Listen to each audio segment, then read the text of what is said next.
नमस्ते दावत सले मातृभूमि जय हिंद दोस्तों। शुरू करते हैं आज के डिफेंस समाचारों को। बढ़ते हैं पहले डिफेंस अपडेट की तरफ।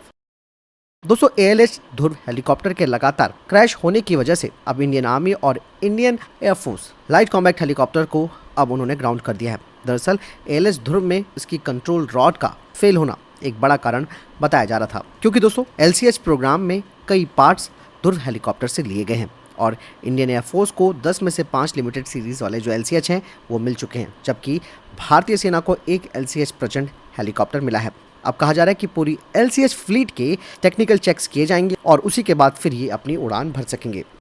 बढ़ते अगले अपडेट की तरफ। दोस्तों भारत ने एक बार फिर से नो टर्म वार्निंग जारी की है बे ऑफ बंगाल में, यानी कि बंगाल की खाड़ी में 7 से 8 जून 2023 में, जिसका डेजिग्नेटेड एरिया है 1680 किलोमीटर का। और ये नोटम भी बिल्कुल वैसे ही है जो कि 18 मई के लिए जारी किया गया था, जो इस बात की ओर इशारा करता है कि भारत ने अग्नि प्राइम मिसाइल के टेस्ट को पोस्टपोन कर दिया है। आपको बता दें कि न्यूक्लियर क्षमता वाली अग्नि प्राइम में 1 मार्फ और 2 मर्फ वॉरहेड होंगे और इसमें एक इम्प्रूव्ड प्रोपेलेंस नेविगेशन और गाइडेंस सिस्टम होगा और इसकी ऑपरेशनल रेंज 2000 किलोमीटर होगी।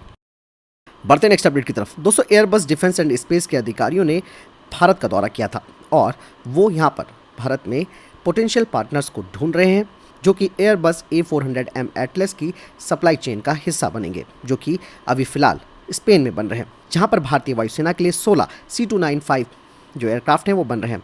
दोस्तों एयरबस के अधिकारियों ने भारत में डायनेमेटिक टेक्नोलॉजीज लिमिटेड के साथ मुलाकात की है, जो कि एक कॉम्प्लेक्स यानी कि जटिल एरो स्ट्रक्चर्स का निर्माण करती है, वो भी एयरक्राफ्ट्स के लिए। एयरबस ने दोस्तों A400 एटलस का ऑफर भारतीय वायुसेना को भी कर रखा है, भारतीय वायुसेना के मीडियम ट्रांसपोर्ट प्रोग्राम के तहत, जिसका निर्माण स्थानीय स्तर पर किया जाएगा टाटा एयरबस जॉइंट वेंचर में। बढ़ते नेक्स्ट अपडेट की तरफ। दोस्तों चाइना ने पाकिस्तान को आखिरी 2 टाइप 54A फ्रिगेट्स सौंप दी हैं। इस तरीके से पाकिस्तान को 4 फ्रिगेट्स मिल चुके हैं, जिनका ऑर्डर पाकिस्तान ने 2017 में दिया था। इसके अलावा 2016 में पाकिस्तान ने चाइना के साथ $5 बिलियन की डील साइन की थी, जो कि 8 युआन क्लास की डीजल सबमरीन के लिए थी, जो कि AIP सिस्टम से लैस होंगी और सभी ये 8 सबमरीन 2028 तक पाकिस्तान को मिल जाएंगी। बढ़ते नेक्स्ट अपडेट की तरफ। दोस्तों भारत एक किंग करते हुए विमोड वाली स्थिति में फंस गया है अपनी नौसेना के लिए कैरियर बॉर्न एयरक्राफ्ट को चुनने के लिए। हालांकि आप सब जानते हैं कि भारतीय नौसेना भी राफेल मरीन फाइटर जेट को चुनेगी, लेकिन यहाँ पर कहीं ना कहीं प्रेशर भारत के ऊपर अमेरिका बना रहा है और एक बार फिर से अमेरिका की तरफ से अपने FA-18 सुपर हॉर्नेट की पेशकश भारत को की गई है।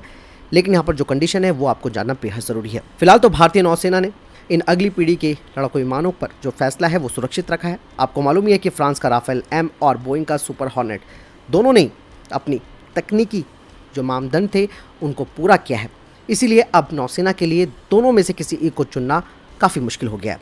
दोस्तों यहाँ पर भारत को अमेरिका का भी प्रेशर झेलना पड़ रहा है, क्योंकि दोस्तों अमेरिका की नौसेना ने भारत की एविएशन ट्रायल रेजिमेंट के डेवलपमेंट में अपनी सहायता दी थी और यही वजह है कि अमेरिका भारत सरकार को अपने डेक बेस्ड लड़ाकू विमान के रूप में F-18 को चुनने का एक दबाव बना रहा है। यहाँ पर दूसरी बात ये भी है कि भारत भविष्य में अगर अपने एयरक्राफ्ट कैरियर के लिए इलेक्ट्रोमैग्नेटिक एयरक्राफ्ट लॉन्च सिस्टम यानी कि ईमेल्स को बनाना चाहता है, तो उसके लिए भारत को अमेरिका की मदद चाहिए होगी, क्योंकि इसमें अमेरिका की नौसेना का जो अनुभव है वो काफ़ी महत्वपूर्ण है, जिससे कि अमेरिका भारत को अतिरिक्त सहायता दे सकता है। वहीं राफेल मरीन को एक फ़ायदा यहाँ पर यह है कि भारतीय वायुसेना में भी राफेल फाइटर जेट्स हैं, जहाँ पर समानता का एक बड़ा कारण है।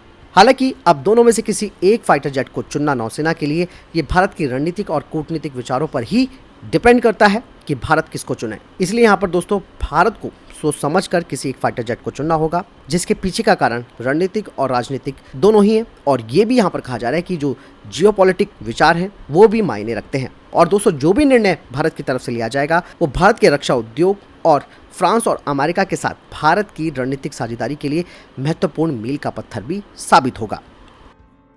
बढ़ते अगले डिफेंस अपडेट की तरफ। दोस्तों गोवा में स्थित INS हंसा भारत के स्वदेशी सैटेलाइट प्रणाली गगन पर आधारित एक आवश्यक नेविगेशन प्रदर्शन दृष्टिकोण के साथ तैयार होने वाला दक्षिण एशिया प्रशांत क्षेत्र का पहला संयुक्त उपयोग वाला अंतर्राष्ट्रीय हवाई अड्डा बन गया है। गगन सैटेलाइट प्रणाली को भारतीय अंतरिक्ष अनुसंधान संगठन यानी कि ISRO और भारतीय विमानपत्तन प्राधिकरण ने संयुक्त रूप से विकसित किया और ये सैटेलाइट आधारित नेविगेशन प्रणाली है, जिससे कि विमान के संचालन में सहायता मिलेगी। नौसेना की तरफ से कहा जा रहा है कि RNP दृष्टिकोण से नेविगेशन के लिए अत्यधिक हाई फ्रीक्वेंसी वाले ओमनी डायरेक्शनल रेडियो और इंस्ट्रूमेंट लैंडिंग सिस्टम जैसे जमीन आधारित उपकरणों पर निर्भरता कम होगी। बढ़ते नेक्स्ट अपडेट की तरफ। दोस्तों chief of defence staff CDS Anil Chauhan अपनी 4 दिवसीय अमेरिकी यात्रा पर जा चुके हैं और ये उनकी पहली विदेश यात्रा है। अमेरिका की यात्रा के दौरान सीडीएस अनिल चौहान हिंद प्रशांत सम्मेलन में हिस्सा लेंगे। साथ ही वैश्विक सैन्य शक्तियों अमेरिका, जापान, ऑस्ट्रेलिया और ब्रिटेन के शीर्ष सैन्य अधिकारियों के साथ भी मुलाकात करेंगे। आपको बता दें कि पदभार संभालने के बाद ये पहला मौका है जब अनिल चौहान जी किसी मित्र देश की यात्रा कर रहे हैं। सीडीएस कैलिफोर्निया में सैन डिएगो जा रहे हैं, जहां अमेरिका, ऑस्ट्रेलिया, जापान और ऑस्ट्रेलिया के शीर्ष सैन्य अधिकारी हिंद प्रशांत क्षेत्र पर एक सम्मेलन में हिस्सा लेंगे। बढ़ते नेक्स्ट अपडेट की तरफ। दोस्तों भारत ने अब चाइना को काउंटर करने के लिए दक्षिण पूर्व एशियाई देश म्यांमार में भारत की सहायता से एक नए बंदरगाह का निर्माण किया है।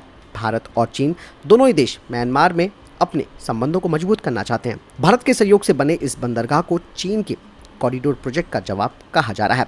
इस बंदरगाह के उद्घाटन समारोह के दौरान भारतीय महानगर कोलकाता से पहला मालवाहक जहाज म्यांमार के रखाइन राज्य के सितवे बंदरगाह पर पहुंचा। इस कार्यक्रम में भारतीय अधिकारियों और म्यांमार के सैन्य सरकार के अफसरों ने हिस्सा लिया।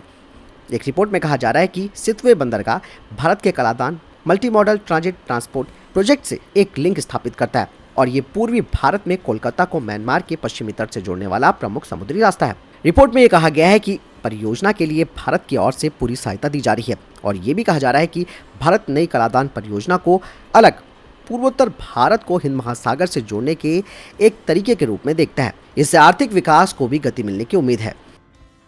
बढ़ते नेक्स्ट अपडेट की तरफ, जो कि ईरान से आ रही है।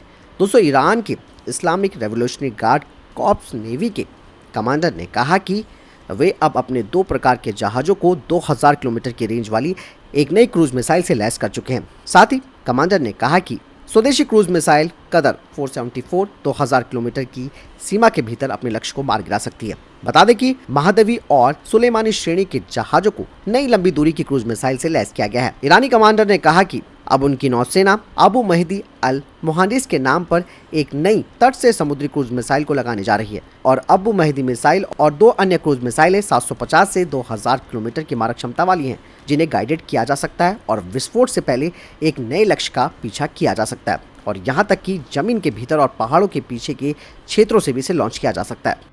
तो फिलहाल दोस्तों ये थे अभी तक के डिफेंस अपडेट्स। वीडियो के सामने कोई प्रश्न जवाब है, आपको कोई सवाल है, कमेंट सेक्शन में लिखकर जरूर पूछ सकते हैं। मिलता हूँ नए वीडियो के साथ। चैनल जरूर सब्सक्राइब कीजिएगा। जय हिंद, वंदे मातरम।